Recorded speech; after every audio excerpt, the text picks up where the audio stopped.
irmãs, em Cristo Nosso Senhor, Deus e Salvador. O Evangelho de hoje conta-nos aquela história que nós já ouvimos muitas e muitas vezes ao longo do tempo. Já conhecemos a história, não vou repeti-la. Ouviram a proclamação do Santo Evangelho. Devo dizer-vos apenas, queridos irmãos e irmãs, que aquele comportamento que os vinheteiros tiveram para com os servos que o Senhor enviou é um comportamento que nós, hoje em dia, nas nossas vidas, e em todos os séculos que mediaram desde a Idade do Bronze até hoje, desde há 4.000, 3.500, 3.000, 2.500, 2.000 anos atrás, que Abraão data de há 4.000 anos atrás, que o povo de Deus, é escandalosamente nada amoroso com o Senhor nosso Deus. E este nada amoroso com o Senhor nosso Deus não tem a ver com nenhuma necessidade da parte de Deus que tenhamos amor para com Ele. Como tantas vezes digo, mas convém reforçá-lo. Deus, o nosso Deus triúnico, o Pai, o Filho e o Espírito Santo, não necessitam, queridos irmãos, não precisam, não esperam nenhum amor nosso. Amemos muito a Deus, ou amemos absolutamente nada, Deus continua a ser o que Ele é. Totalmente imutável. O Todo-Poderoso, omnisciente, omnipresente, fonte de vida dele próprio. Deus, nós dizemos, quer que nós o amemos. Verdade? Parece que estou a contradizer-me. Por um lado, Deus não precisa do nosso amor para nada. Não necessita que o amemos. Por outro lado, é dito nas Sagradas Escrituras e nos Salmos que o Senhor, um dos mandamentos é amai a Deus sobre todas as coisas, toda a vossa mente, por aí fora, e também o vosso próximo. Mas amai em primeiro lugar a Deus sobre todas as coisas. Mas eu acabei de dizer que Deus não precisa do nosso amor. Por outro lado, amai a Deus sobre todas as coisas. Então porquê que devemos amar a Deus sobre todas as coisas? Não por Ele, mas devemos amá-lo sobre todas as coisas, porque quando eu amo a Deus, eu sei que Ele é o meu Criador, que eu sou a criatura criada. Quando eu amo a Deus, eu posiciono-me diante de Deus e reconheço o lugar exato de Deus, que é aquele que Ele tem e não outro inventado por mim. Um Deus diante do qual eu fui criado à sua imagem e semelhança, e não um Deus como aqueles deuses que nós criamos à nossa imagem e semelhança. Os vinheteiros de hoje, aqueles lavradores, criam um Senhor à imagem e semelhança de Deus. Aquele Senhor da vinha é Deus. Os vinheteiros são, segundo os santos padres da Igreja, quem? Os sacerdotes, os fariseus, os escribas da antiga lei, os servos que o Senhor do Evangelho envia, que é Deus, os servos que depois os vinheteiros, agricultores, matam. Esses servos são os profetas que Deus enviou no Antigo Testamento para falar da sua parte, da parte de Deus ao seu povo. E o povo matou muitos dos profetas, e quando não os mataram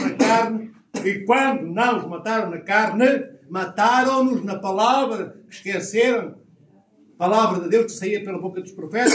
Eles esqueceram a palavra de Deus, entendem? Aquela cerca que está em torno da vinha, da qual fala o Evangelho de hoje, significa a lei do Antigo Testamento, aquela lei por Deus dada a Moisés, que em certa medida era uma muralha entre o povo de Israel e os outros povos politeístas, isto é, que adoravam vários deuses naquela região. Era uma lei férrea, porque o povo não tinha um coração puro, o povo era flutuante. Então, aquele templo que está no Evangelho de hoje, nesta mesma parábola, a torre que está na parábola de hoje é o templo, simboliza o templo de Deus, a igreja de Deus.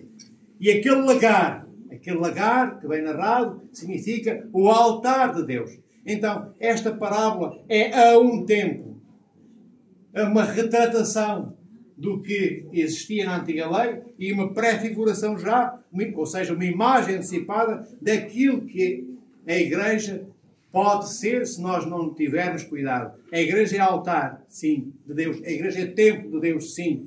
Mas nós também podemos matar o Senhor nosso Deus e Salvador Jesus Cristo, como os agricultores da vinha, os vinhateiros, mataram depois o Filho do Senhor que lhes foi enviado para colher os frutos da vinha arrendada. A nossa Igreja também, filhos, a Igreja é de Deus e de todos nós. Mas a cabeça da Igreja não somos nós. Nós somos o corpo da Igreja. Nós somos membros do corpo e corpo da Santa Igreja. E Cristo é a cabeça da Igreja. Cristo, na visibilidade do espaço e do tempo cósmicos, foi morto na cruz, no tempo cronológico, há 2000 anos atrás. Mas nós, hoje, 2000 anos cronologicamente vividos depois, se não tivermos todo o cuidado, nós continuamos a ser daqueles que participam em cada um dos chicotes, dos açoites que tocaram as costas do nosso Senhor Jesus Cristo e evisceraram as costas de toda a carne, ficando osso com osso. Nós podemos ser daqueles que condenamos Cristo à cruz. Isto não é um evento só do passado, um acontecimento só do passado, filhos. Se não tivermos cuidado, 2000 anos depois, nós continuamos a crucificar nosso Senhor Jesus Cristo. Ele já foi para a cruz. Antes do Senhor ter estado na cruz, no Gólgota, há 2000 anos atrás, ele já se havia oferecido ao Pai como vítima imolada naquela cruz, antes da fundação do mundo, como diz o apóstolo São João. Mas no tempo visível, o Senhor é crucificado há 2000 anos atrás. Por nós. Ele vai lá, contrariamente ao que dizem em resposta os apóstolos de hoje ao Senhor, quando o Senhor lhes pergunta: mas o que é que achais que o Senhor, o dono da vinha, quando voltar e verificar que lhe mataram os servos e que mataram o seu próprio filho, o que é que acham que vai acontecer com os vinheteiros, com os agricultores? Resposta dos apóstolos. E a resposta errada. Não tinham entendido nada e andavam com Cristo há 3 anos. Qual é a resposta dos apóstolos para Cristo perante esta questão? Certamente que terão a morte miserável. O que é que os apóstolos dizem isto? Quando vier o Senhor vai matá-los, trucidá-los, esfacelá-los, esboroá-los com uma morte terrivelmente miserável. Porquê? Porque a imagem de Deus no Antigo Testamento era aquela imagem do Deus que se irava. Um Deus de vingança. Vem dito lá, vem escrito lá. Mas o Deus do Antigo Testamento é o mesmo Deus do Novo. Mas a expressão do Deus do Antigo Testamento tinha que ser manifestada daquela forma. Aquele povo tinha um coração de pedra e aço. Eles viviam para sobreviver entre uma espada que baixava e uma espada que levantava. Eles viviam na aflição permanente que as suas fronteiras fossem destruídas, derrubadas pelos povos vizinhos que os invadiam, e eles também invadindo os outros. Vivia-se à cacetada, meus irmãos, à machadada, à facada, espada para cima, espada para baixo. É este o povo da antiga aliança. E este povo não escutaria, nem escutou, nem este Deus ele escutou, um Deus de amor como aquele que Cristo Nosso Senhor vem dar-nos no Novo Testamento. Mas o Deus e o amor são o mesmo. Só que para aqueles ouvidos e para aquelas mentalidades tinha que ser um Deus que tivesse uma imagem de poder. Qual era a imagem que os judeus tinham há 3000 anos atrás, por exemplo, dos povos circunvizinhos? Os povos circunvizinhos, os povos ali à volta, tinham deuses, vários deuses, deuses para todas as coisas. E eram deuses que também aceitavam sacrifícios. Sacrifícios de morte, como diz o povo, matada, de morte feita, morte cruenta.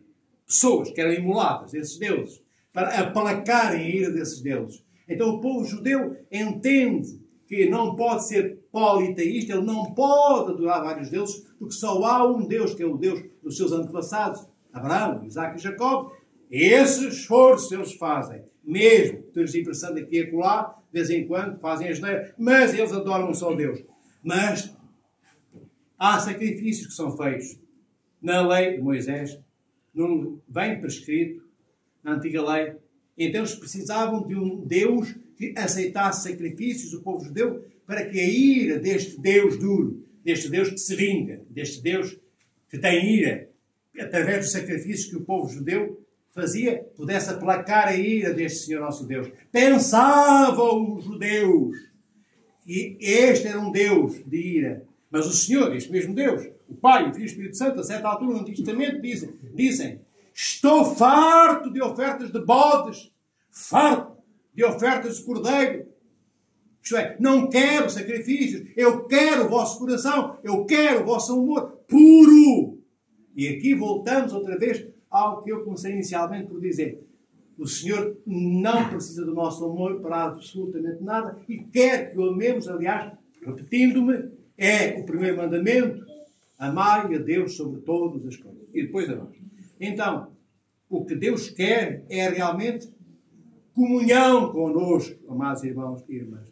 Como sempre vos digo, o que é que significa comunhão connosco e nossa com Ele? Significa, esse é o sentido profundo da palavra comunhão, que Deus quer participar na nossa vida, derramando-se a Ele em tudo o que Ele é, de fonte de vida própria em nós.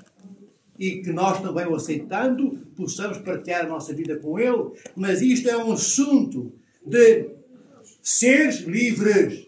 Não há posturas de escravo que sejam aceitáveis diante do Senhor nosso Deus. Ele só aceita dialogar com homens e mulheres livres. Por isso, o Senhor nosso Deus concedeu livre arbítrio, isto é, liberdade a cada um e a cada uma de nós, para que nós possamos administrar, e administrando este livre-arbítrio e esta liberdade, possamos escolher estar com Ele de forma consciente. Ou seja, havia mais opções. Havia outros apelos, talvez até com algum interesse. Havia outras paragens por onde eu poderia olhar, mas eu decidi olhar para Deus. Eu decidi, entre todos os apelos, escolher este, que é o convite que o Senhor me fez, o meu Criador. Eu podia ter escolhido outras coisas, mas decidi, usando a boa administração do meu livre-arbítrio, da minha liberdade, escolher o meu Criador. É com estes que decidem assim que Deus quer, que Deus pode dialogar. Porque é que o Senhor não pode dialogar com quem não quer conversar com Ele? Porque o Senhor não dialoga sozinho. Nós também, quando abrimos a boca, nós podemos ficar no deserto a falar sozinho, mas não é normal. É quando abrimos a nossa boca e verbalizamos algumas palavras, é suposto termos um interlocutor, um outro semelhante a nós, que nos ouve e que responde, interage, comunica connosco. Mas só pode fazer isso quem é livre. Um escravo nem sequer se pode colocar de pé diante do seu senhor. Um escravo nem pode falar, porque leva imediatamente um açoite, ou uma facada no coração, ou lhe corta um pescoço. Então, este nosso Deus quer que nós o amemos por nós, como eu estava a dizer. Porque amando, nós posicionamos-nos, sabemos quem somos e quem Ele é. Se amarmos ao Senhor nosso Deus, sabendo que Ele é o nosso Criador, nós verificamos, quando baixamos os olhos para a terra e olhamos em frente, que não estamos sozinhos. Que Ele é Criador não só de mim, mas é Criador de tantos e tantos outros como eu. Então começamos a olhar os nossos irmãos e é a altura de pormos em prática, então, aquele segundo mandamento. Primeiro, amai o Senhor sobre todas as coisas. E agora, que eu reconheço que o meu Deus Criador é meu Criador e Criador dos meus irmãos e irmãs, então eu ponho em prática o segundo mandamento, amando os meus irmãos e as minhas irmãs, como este Deus que me criou ama. E é nesta sinergia de vontades, neste acordo de vontades, onde o amor impera, neste acordo, nesta sinergia de vontades, atraídas por um imã, que é o amor que nos deve unir a Deus, que nós entramos em comunhão com o Senhor, nosso Criador, com o Senhor Jesus Cristo, Verbo encarnado, nosso Deus e Salvador, que nós ficamos ao alcance de podermos ser santificados, vivificados, reedificados, reconstruídos, restabelecidos, remoçados pelo Espírito Santo. Este nosso Deus, é para isto que Ele existe. Não quer sacrifícios de bodes, não quer sacrifício de vacas nem de cordeiros. Ele quer que tomemos a nossa cruz. E o que é que significa a nossa cruz?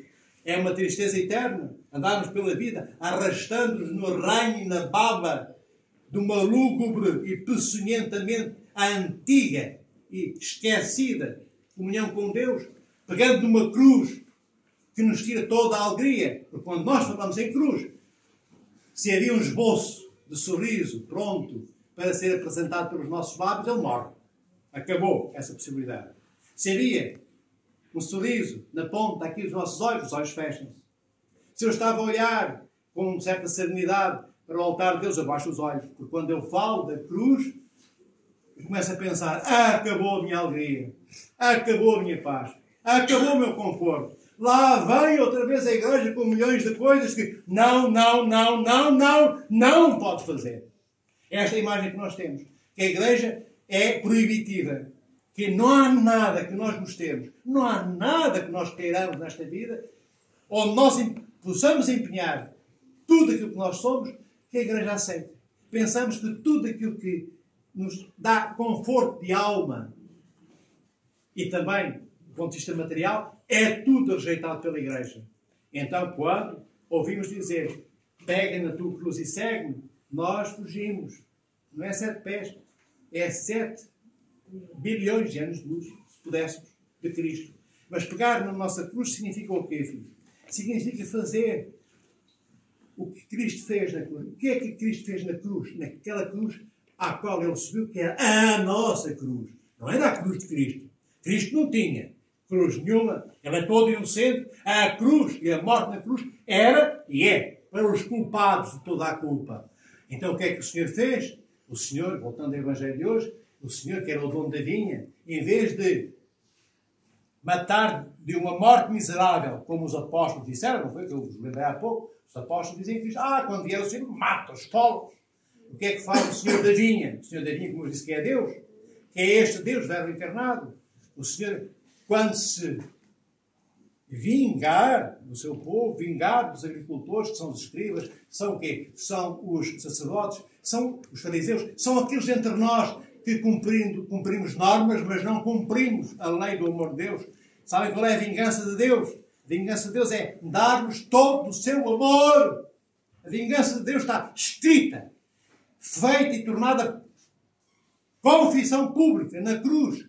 Quando estão a matar, e ele, na sua oração, Cristo, Nosso Senhor, diz, Pai, perdoa-lhes, porque eles não sabem o que fazem. Eles quem? Estes, Pai, estes, olha, que me açoitaram lá embaixo, estes que mentiram, que blasfemaram, disseram que eu blasfemei, mentiram sobre mim, estes que me puseram a cruz às costas, estes que enterraram os espinhos na minha cabeça, estes que me pregaram na cruz. É destes, Pai, que eu falo. Perdoa a todos eles que não sabem o que estão a fazer. Ver a diferença da mentalidade judaica do Antigo Testamento para a mentalidade cristológica que Cristo nos traz. Os apóstolos eram judeus, Cristo também era. Mas eles ainda não tinham passado para o abraço que Cristo queria que fosse dado à nova mentalidade de amor. Por isso Cristo pergunta-lhes para que eles percebessem se já estavam no Novo ou se ainda permaneciam no Antigo Testamento. E eles permaneciam no Antigo Testamento porque a resposta é veterotestamentária. Irão morrer de uma morte miserável. O que é que o Senhor queria que eles respondessem? Não, tu és misericordioso, Senhor. Tu vais amá-los. Eles não sabem, de facto, o que andam a fazer. Não sabem. Então nós, amados irmãos, somos filhos deste Pai que deu ao seu Filho todo o seu plano para criar toda a vida em nome do Pai, seu Criador e nosso, para que viesse o Espírito Santo insuflar, soprar vida em tudo que o Verbo construiu, que é esta construção cósmica do universo, dos planetas, dos quasares, da matéria negra, da energia negra, das anãs brancas, das anãs vermelhas, da matéria subatómica, tudo isto, de tudo isto o Pai é o Criador. Tudo isto foi criado pelo Filho. É o construtor, o edificador de toda a vida angélica e cósmica. E depois o Espírito Santo é aquele que faz com que os pássaros mexam as asas e voem. Que as folhas possam ladejar presas nas árvores quando são tocadas por uma brisa. Que a água saltite de pedra em pedra, correndo regaço abaixo. que nós possamos respirar, que nós possamos dar um abraço. É o Espírito Santo que faz com que os nossos braços se movimentem e com que tudo isto aconteça, aquilo que eu atrás disse e vim dizendo. É o Espírito Santo que faz com que nós possamos usar o nosso intelecto e também a nossa inteligência intelectiva, e não só meramente o intelecto, e o nosso nous, que é o Espírito, e todos os nossos poderes foram dados à alma por Deus, e também o poder do nosso corpo, para podermos compreender que este é o Senhor, que encarnou, assumindo a miséria da nossa natureza humana e da nossa matéria humana, para que nós, matéria humana transfigurada pelo amor de Deus, pudéssemos ser deuses como Ele é Deus. Como eu sempre digo, não podemos ser Deus na identidade de natureza. Não podemos ter a mesma essência de Deus, senão seríamos a quarta, a quinta, a sétima pessoa da Santíssima Trindade. Mas teremos todas as características, todos os poderes comunicáveis a Deus. Isto é, a sua vida eterna. Isso Deus pode comunicar. A sua imortalidade, se nós comungarmos com Ele e o amarmos sobre todas as coisas. E amarmos os nossos irmãos como nós mesmos. Nós podemos receber esse dom de Deus, esse poder comunicável da imortalidade de Deus. Só não podemos ter os poderes não comunicáveis que Deus tem. Quais são eles? Não podemos ser fonte de vida de nós próprios. Não podemos ser fonte de vida de nós próprios. Nós temos um ponto existencial no tempo em que passávamos a existir, e antes de não existíamos, que é o ventre da nossa mãe, e as nossas mães e pais tiveram outros ventres, dos nossos avós e por aí fora. Bem, e antes de tudo isto, o Criador de todos, de mim, dos meus pais, dos meus avós, é Deus. Amados irmãos e irmãs. Mas Deus, triúnico, sempre é Deus. Sempre foi. Já estamos a introduzir um verbo no passado que não devemos, mas para percebermos, sempre foi Deus, nunca houve nenhum tempo em que não houvesse Deus. Deveríamos dizer, Deus é presente, desde todo o sempre. E com Ele o Pai, e com Ele o Filho, e com Ele o Espírito Santo. Nestas três pessoas divinas, amados irmãos e irmãs. E porquê três pessoas divinas? Porquê é que não amamos a natureza de Deus? A essência de Deus? Porque a natureza de Deus, nós só conhecemos a essência de Deus e a natureza de Deus através do rosto dessa essência. Qual é o rosto da essência da natureza de Deus? As hipóstases divinas. São as pessoas divinas do Pai, do Filho e do Espírito Santo, que são o rosto daquilo que Ele é, enquanto Deus. Do ponto de vista humano, para vos dar um exemplo, não somos nós pessoas humanas. Temos essência humana. Como é que eu sei qual é a essência humana? Se não existissem pessoas. Sois todos vós e todos nós que espelhamos a essência da humanidade. Depois cada um de nós de uma forma singular.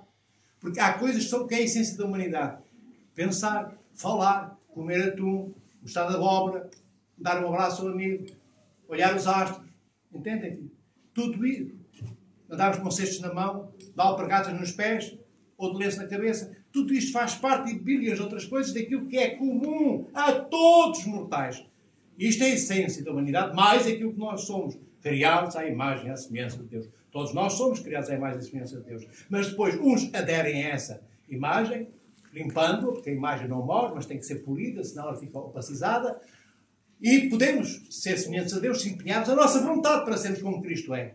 Tudo isto é comum a todos. Isto faz parte daquilo que se chamaria a cesta da essência da humanidade. Mas agora vejam, onde é que eu me singularizo? Onde é que eu sou pessoa diferente de todos os outros bilhões de pessoas que existem no mundo? É que eu não, que tenho a mesma imagem em mim de Deus, igual dos meus irmãos, não uso esta imagem da mesma forma. Ou está mais limpa, ou mais opaca, ou nem sequer penso que a tenho. Sou semelhante a Deus, mas não empenho a minha vontade para o ser. Bem, depois como, todos comemos, todos os humanos comem, sim, mas eu não gosto de pato, por exemplo, só gosto de salmonete, outro gosta só da ameixa azul, outro de morangos, outro detesta morangos, adora kiwis. Na expressão que nós damos àquilo que nos torna participantes na essência da humanidade, que é o que é comum a todos, eu depois singularizo-me, porque a essência da humanidade eu só represento uma parte, que é aquilo que eu transporto em mim, do que é comum a toda a humanidade. Do ponto de vista de Deus, é diferente, filhos. Porque Deus não é uma pessoa assim, corpórea e material. O Senhor é um Deus pessoal. Tem a vontade do Pai, a vontade do Filho e do Espírito Santo é a mesma. O amor do Pai, do Filho e do Espírito Santo é o mesmo amor. A mesma natureza divina e a mesma essência divina. Mas depois o Pai relaciona-se connosco enquanto Pai. O Filho, que é Cristo, o Verbo encarnado, relaciona-se connosco enquanto Filho. Nós somos irmãos de Cristo. Não podemos dizer, meu Pai Jesus Cristo. Cristo não é nosso Pai. Ele é Filho de Deus Pai, que é Pai dele e nosso Pai também. Cristo é nosso irmão. No batismo que recebemos, igual ao dele. E depois, o Espírito Santo é o Espírito do Pai. E o Filho é em Filho, até junto de nós, para nos levar até lá onde nós queremos ir, que é para o reino dos céus, estarmos com o Criador de todas as coisas e com todos aqueles que nós amamos. Mas para irmos, para que o Espírito Santo pegue em nós, nos ajude, porque o Espírito Santo é a ajuda de suas energias incriadas, são os sacramentos, é a Sagrada Escritura, é a Santa Tradição da Igreja, para que tudo isto, posto pelo Espírito Santo, como matriz, como base, como chão debaixo de nós, para nos ajudar, nós temos que dizer, Senhor, é para ali que eu quero ir. E ali é o que é que está Deus. Então o Espírito Santo pode agir em nós. Mas se eu não quiser estar próximo de Deus, aí o Espírito Santo não pode agir em mim. Porquê? Porque eu tornei aquele que é o omnipotente, o todo-poderoso, eu tornei Deus impotente. Só há um momento em que o Deus todo, omnipotente, se torna impotente. É diante do meu livre-arbítrio. Diante da minha livre vontade. Se eu não quiser estar com Cristo, com o Pai, com o Espírito Santo, se eu não quiser estar com os meus irmãos amados, como Cristo nos amou na cruz, o Espírito Santo não pode fazer nada, nem o Pai, enfim, nada. Porque a nossa liberdade é soberana. O Senhor, como eu sempre vos digo, é um Deus que respeita o que nos deu. Não é troca-tintas como nós, que hoje dizemos uma coisa, amanhã fazemos outra. Prometemos, estou lá amanhã, a tal hora, depois não estamos. Amanhã ajude, vou levar um cesto de géneros alimentícios à tua casa. E um ano depois, apareci por lá para pedir ainda se me podia sentar à mesa daquele que me tinha comido um ano antes. Então fiz. Quando somos assim, nós ficamos, não é em cima do muro, como o Antidante. Não devem conhecer o Antidante, isto é quando era pequeno. Em cima do muro.